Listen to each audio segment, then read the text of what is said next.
Hey, I'm Randy Younger, New York City's go-to film enthusiast. Every week I dive deep into the world of cinema with special guests from the New York City film scene. Whether I'm interviewing industry insiders or comparing the latest releases, there's always something for every movie lover. Join me as I explore the magic of film and discover what makes these movies unforgettable.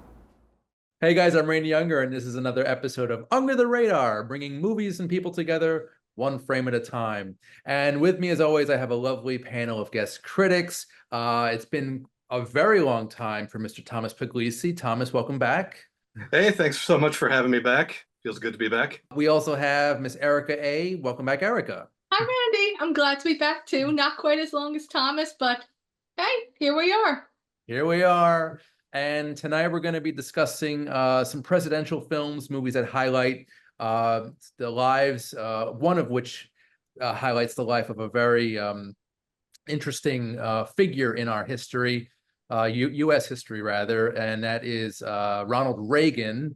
So we're going to be talking about the new film Reagan starring Dennis Quaid, and we're going to basically also mention another film about a president, though it doesn't have the same structure.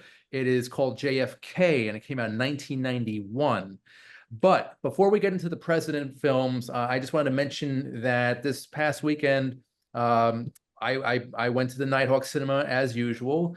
Love that place. They were doing a 25th anniversary screening of The Mummy starring Brendan Fraser, and it was a really great time at the movies. It's the first time I've seen it since I first saw it in theaters at the age of 14, and I just want to get your guys' opinion of this movie. It's just a ridiculous action adventure. It's funny, Yes, it's it exciting, is. it's scary. But Ericka, what do you think of The Mummy? I actually prefer The Mummy too. The Mummy Returns. Yeah, The Mummy Returns, but The Mummy's a good one. It really builds the characters well. We have the whole library part, and we have the awkward brother, and then you just have the mummy chasing them, which is very true to the original horror movie franchise's story. Right. And that I do appreciate, you know, actual old movies from the 30s and the 40s and so on.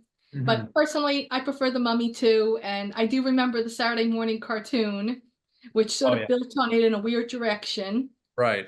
And I'm not a fan of the final sequel, the Tomb of the Dragon something, even though I love the cast. Wait. Tomb of the Dragon Emperor. Thank you, Here we thank go. I mean, I you. love Jet Li. Love, Yeah, love, love his movies, and I was like, it's not enough. right. They totally butchered that movie. It could have been good, but it was a real letdown, in my opinion.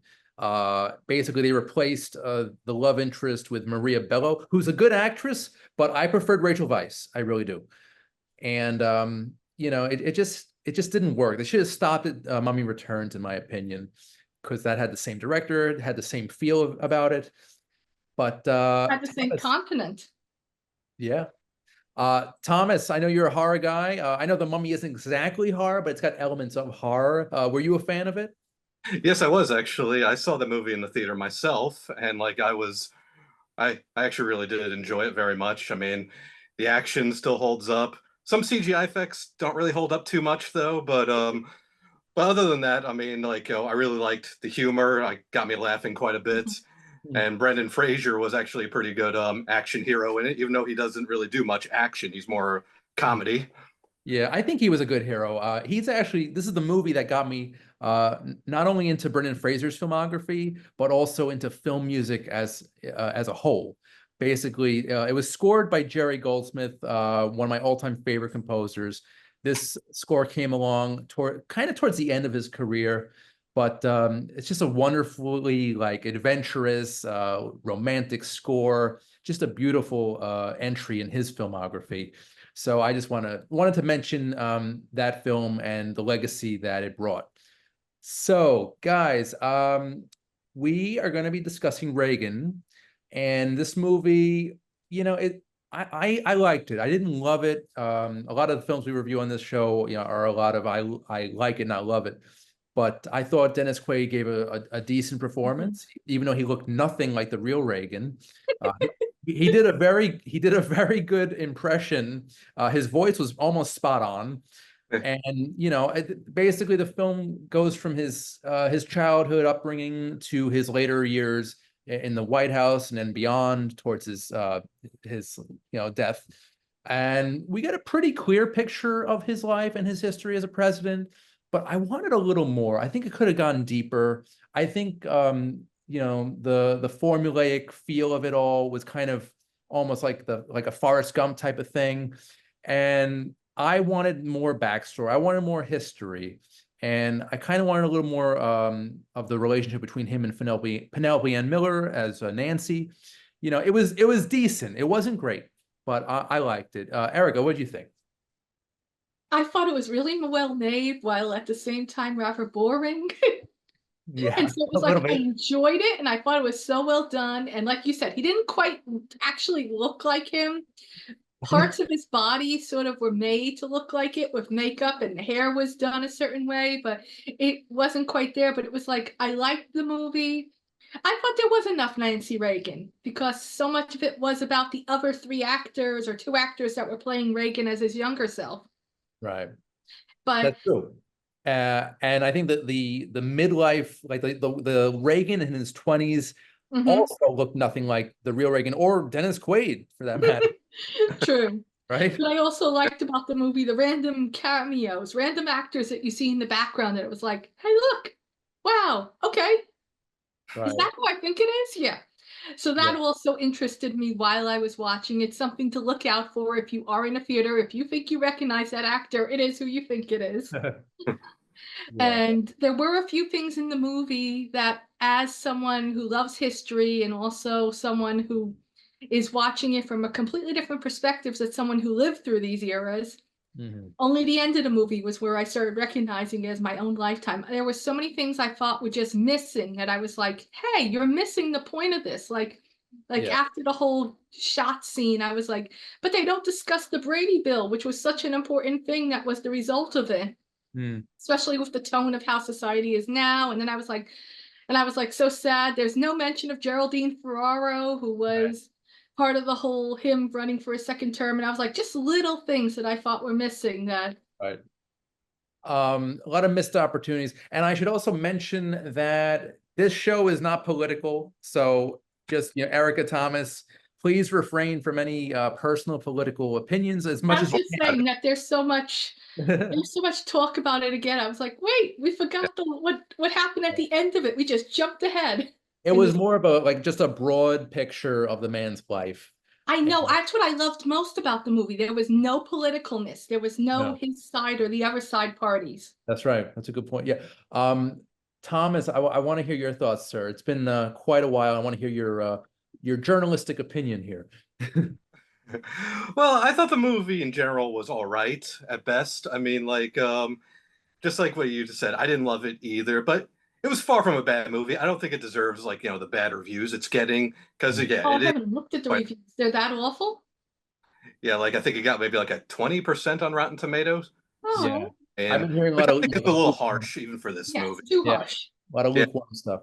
Yeah, I mean, there is things I didn't really care about, I didn't really care for this whole thing that's told as a story from the Soviets, since we go those from present day, we see these Soviet guys and telling the story about Ronald Reagan. I mean, I feel like it could have just been simply just about him and just him. I don't think we need to I actually found that plot disturbingly a different tone of pace. I was like, okay, good. That's how they're chopping it up. Yeah. Yeah, it didn't really bother me that they kind of flash things back and forth from him as an adult, then him as a child, then him back as an adult, then him as a teenager. Because heck, they did that in Batman Begins, and that worked. So that aspect personally didn't really bother me. And I think Dennis Quaid was okay as Ronald Reagan. Right. And I could tell he was really trying his best to portray this character, and I did think he nailed the smile down. So I mean, I gotta give him that bit. And the voice. Well, a lot of wells. Yeah. But I would have liked to maybe have seen more things of his presidency and not so much him as a child and whatnot. I mean, even though I didn't mind the Hollywood side of it. Oh yeah, that didn't bother me. Not just his childhood, but his adulthood when he was the Hollywood actor. Those scenes I enjoyed a lot, though. Yeah, those Oh were good. yeah, me too, Um, actually, as well, because I do know that he was an actor before he was the Mhm. president. right. Yeah. And also, I wanted to mention a small role from Kevin Dillon as Jack Warner, one of the studio execs during his Hollywood days. Kevin Dillon most famously was on Entourage. He was also in Mhm. the 1988 remake of The Blob, which I love. And he was in the movie just for a little bit. I thought it was an appropriate amount. Robert Davi played one of the Soviets. We also had John Voight as one of the ex-KGB officials who basically is framing the whole story, the story of Reagan's life. So you've got some really good supporting actors here. Eric, I'm curious, what were your thoughts on the cast here? On the cast, I mean, I tried to forget the cast and look at them as characters or caricatures Fair. and Yeah. take it as if they were reenacting the history from a perspective which wasn't political in either direction. It was just a perspective of old Hollywood from this supposed KGB agent's point of view, Right. straight through to him actually running for governor and then president. Do you think there could have been a better actor to portray Reagan? Not I, sure. I don't really know. Yeah. I mean, I called Dennis Quaid the poor man's Harrison Ford. I love Quaid, don't get me wrong, but for this particular film, I don't know. It felt kind of flat for me. I think we could have gotten a better act. Maybe Josh Brolin. No, Josh Brolin was actually George W. George Bush W. Yes. in an Oliver Stone film, and we're going to talk about Oliver W. Stone in just a minute. But I don't know. I guess that's the best I could have done. He did a great impression. That's all I'm going to say. And side note, this is, I mean, this has potential at earning Quaid a nomination for an Oscar. He's never been nominated for an Academy Award, Oh, which know I'm that. surprised. Yeah, he's been nominated for Well, it Golden all Globes. depends on whatever Yeah, movies come out since then. It's a of little course. early for Oscar time, I know it's a slight prediction, but but I hope he would. I agree. But I think he has a good shot here at a nomination. So we shall see next year. So guys, final thoughts regarding Reagan. I know I enjoyed it. I would recommend it to others. Thomas, how about you? Yeah, I would say see it. I mean, like, because it's not a bad movie by any means, but I mean, it could have been better. Right. But I mean, like, it's what we got for a Ronald Reagan movie, and so okay, take it for what it is. Agreed. It's one of those classic examples. It is what it is. I totally agree with that statement. Yeah. Ericka, how about you? I'm actually not sure I would recommend it because I'm not sure who its target audience was. Well, when I was in the theater, I was probably the only one under the age of maybe 60. So Me I think too. I think that's a good indicator. Around that with me as well. Right. So And I'm like, I'm not sure if it's you have to be a certain age to have it recommended to you, or if you have to be, or like you said, we're not being political, but if you have to be a political party for it to be recommended, or if right. you have to be a certain gender, or you have to be a certain ethnicity. I'm not even sure who I recommend it to, so I'm not sure if I can recommend it, but I'm glad I saw it. I like that. Okay, that's a respectable answer right there. Yeah, like again I mentioned Forrest Gump because it definitely had a like that Americana feel, someone's upbringing up until greatness and everything that happens in between, the brilliance of an American's life, basically. And I'm uh glad they didn't change the ending because it's history. it is history, and I learned a little bit about Reagan, so there you go. Mhm. So, guys, I just wanted to touch on another presidential film, a very different film. This one is called JFK, and it is from 1991, directed by the great Oliver Stone. And instead of focusing on JFK's history, really, from his childhood up to his time in the Oval Office, we basically have a very interesting picture of his assassination and the possible conspiracy theory of Jim Garrison, who was played by Kevin Costner in this film. Garrison, I believe, is a DA from New Orleans, who Mhm. basically reopens the investigation to find out who really killed JFK. And this movie is over 3 hours in length. I actually saw the theatrical cut. I think you guys may have seen the directorial cut, if I'm not mistaken. I may have, yeah. Okay. I'm not sure. I may have. I saw both of them up, and I'm not sure. But they crammed a lot of history, a lot of facts into this 3 hour film, which has a wonderful supporting cast, I might add, which includes, it's not limited to Kevin Bacon, Tommy Lee Jones, Laurie Metcalf, Gary Oldman, Sissy Spacek, Michael Rooker, J.O. Sanders, and the list really goes on. I think, yeah, Walter Matthau's in there too, Jack Lemmon, but definitely not a comedic performance. And basically, we're told what might have happened to JFK on that fateful day in Dallas. And I think it was told brilliantly. I think it could have been shorter. I think they could have cut a lot out. I wanted to see more of certain cast members, but I think we got a good amount of Gary Oldman as Lee Harvey Oswald, Tommy Lee Jones, and Kevin Bacon. They were fantastic too. But yeah, there's a lot of movie here, and I want to hear what you guys have to say about it, Thomas. Well, like, you know, it was a first time watch for me recently, and like, I did actually enjoy it, and heck, I actually do like Oliver Stone as a director. He's directed other movies I really enjoy, and so I thought, like, you know, the cast did fantastic, and like and I think, like, you know, it was very well cast, as you also said, with all those actors you just named. I mean, I probably would have liked it a little more if it was more about JFK and not just about, like, you know, the aftermath of his assassination. Right. But but heck, I've actually been to where JFK was assassinated, and like, you know, I've learned a little bit about his assassination, and so it was cool to see this movie that was actually about those conspiracy theories that I learned on that tour. And heck, I do want to also mention that that street's name is Elm Street. Not to try that horror. Yes, Thomas is a resident horror fan. Awesome.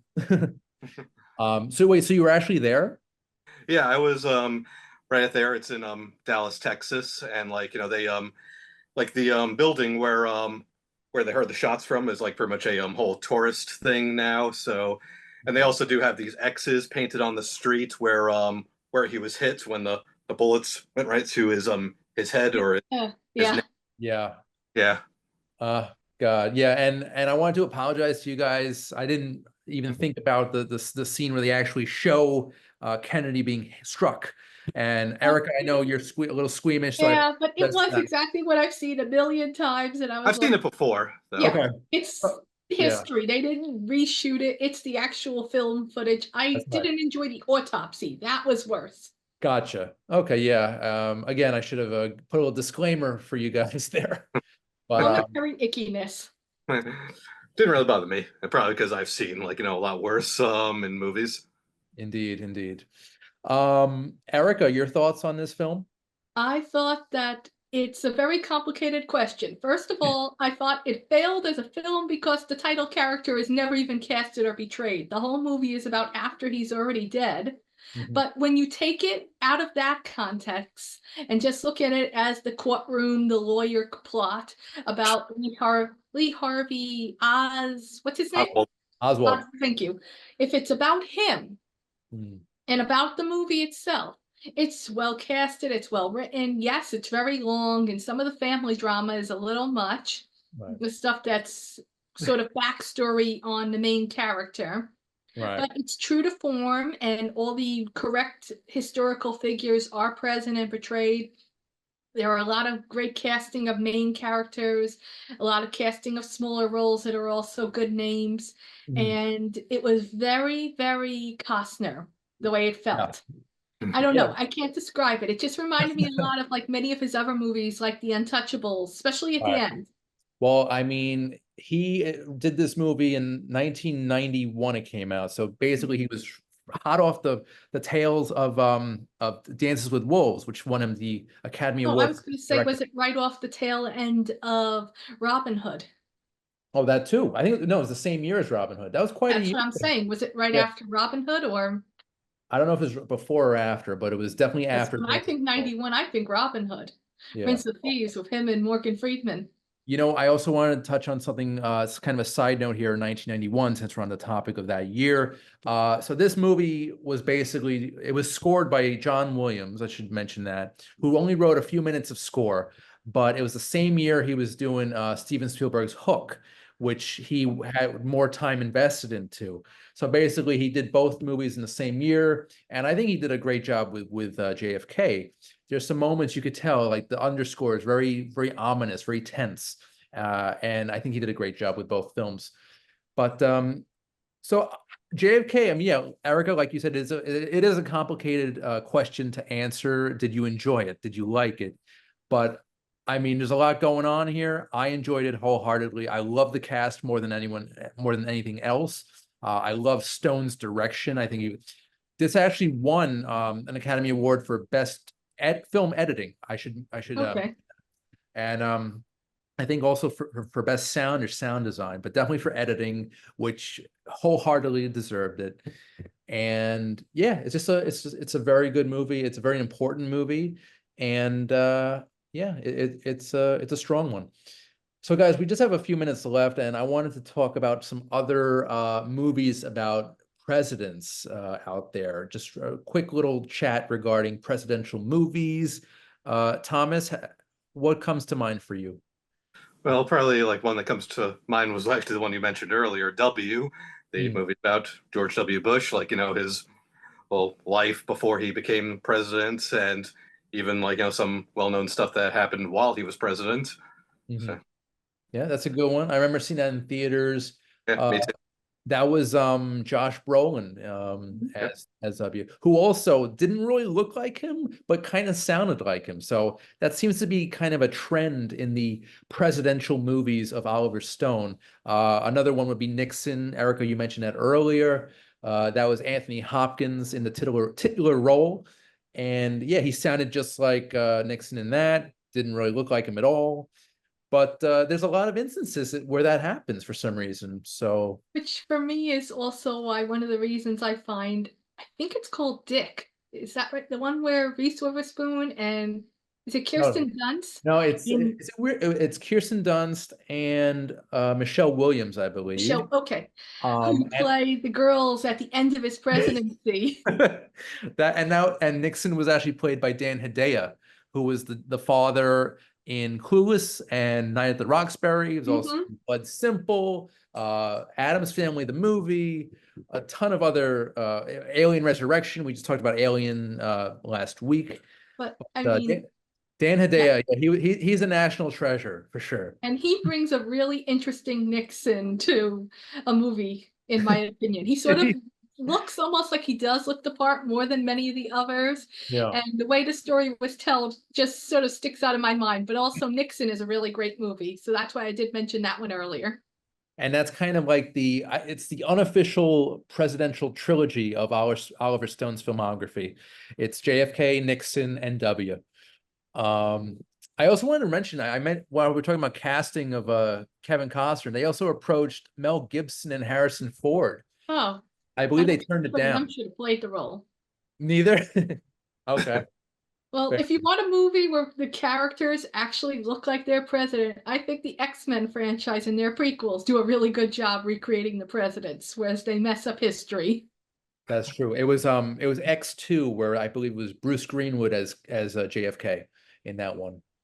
And or am I thinking no, No, JFK it's First Class. first. I know. Oh no, sorry. Bruce Greenwood played JFK in another Costner film called 13 Days from 2000, which focused more on the Cuban Missile Crisis. Yes. So, but I don't know if there is a JFK movie out there which focus. I mean, I'm sure there is that focuses on his childhood up until his death.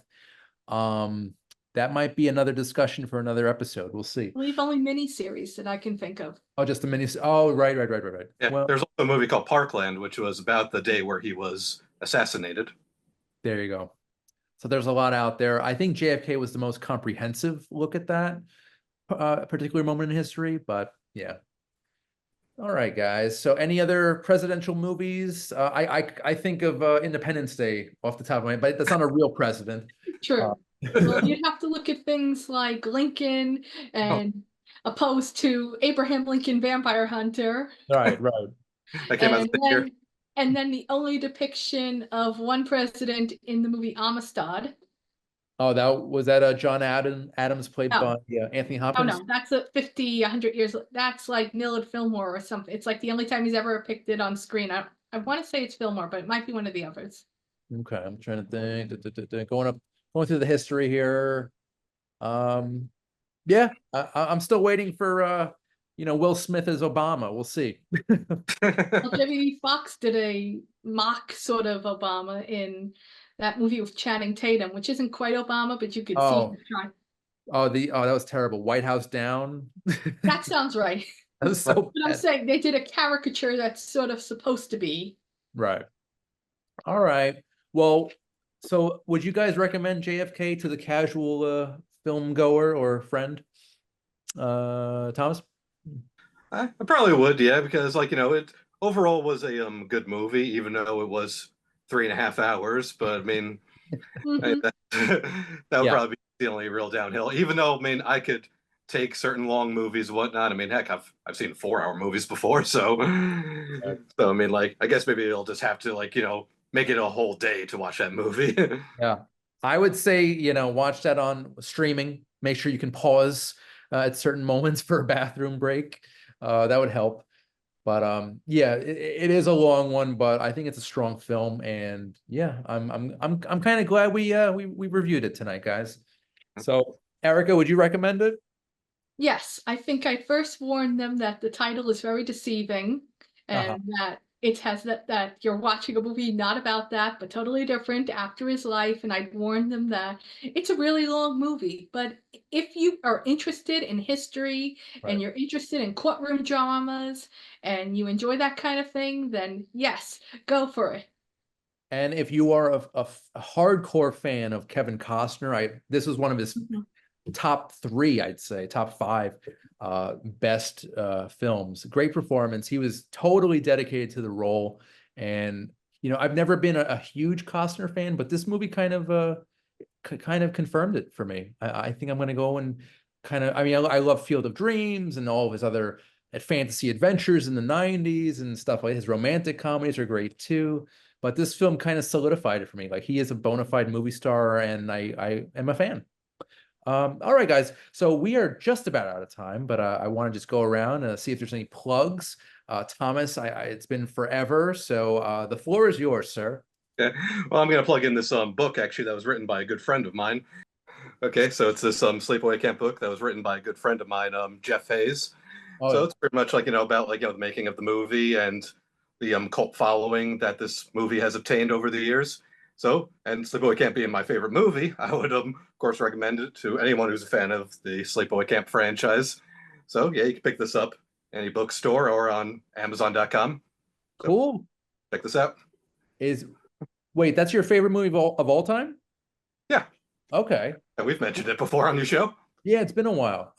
So what is that like a comprehensive history of the production or? A little bit of it, yes.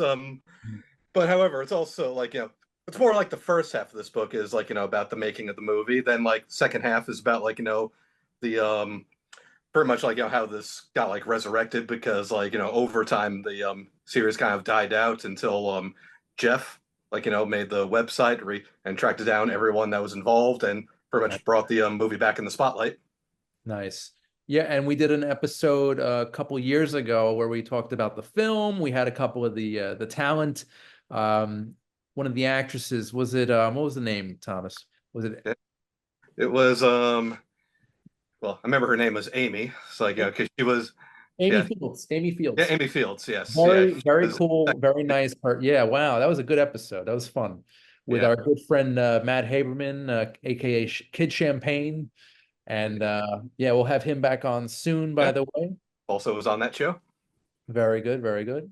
Yeah. All right. That sounds like a good read. All right. Yeah.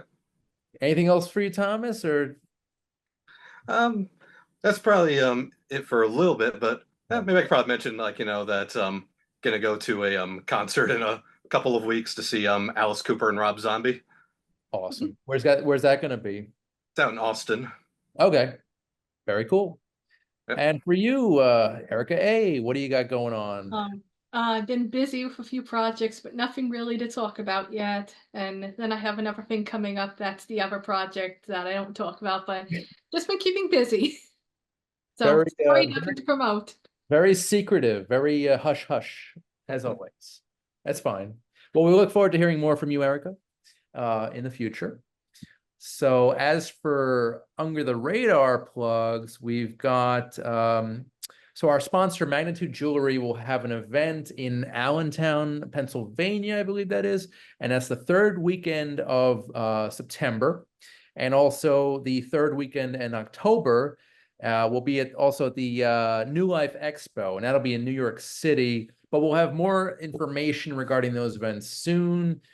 Some other plugs from Under the Radar. You can check out new episodes on Slam Radio through SiriusXM every Thursday at 8 p.m. Eastern, 5 p.m. Pacific. Also, the video version of this podcast will air on Manhattan Neighborhood Network, and that's every Monday at 11 a.m. Eastern, 8 a.m. Pacific. And as always, feel free to subscribe and share to the Under the Radar YouTube channel. And that about does it. So, guys, I want to thank you. Thomas, Ericka, great having you on as always. Hope to have you on again soon. And yeah, I'm Rand Younger. This has been Under the Radar, bringing movies and people together one frame at a time. We'll see you next time. Take care.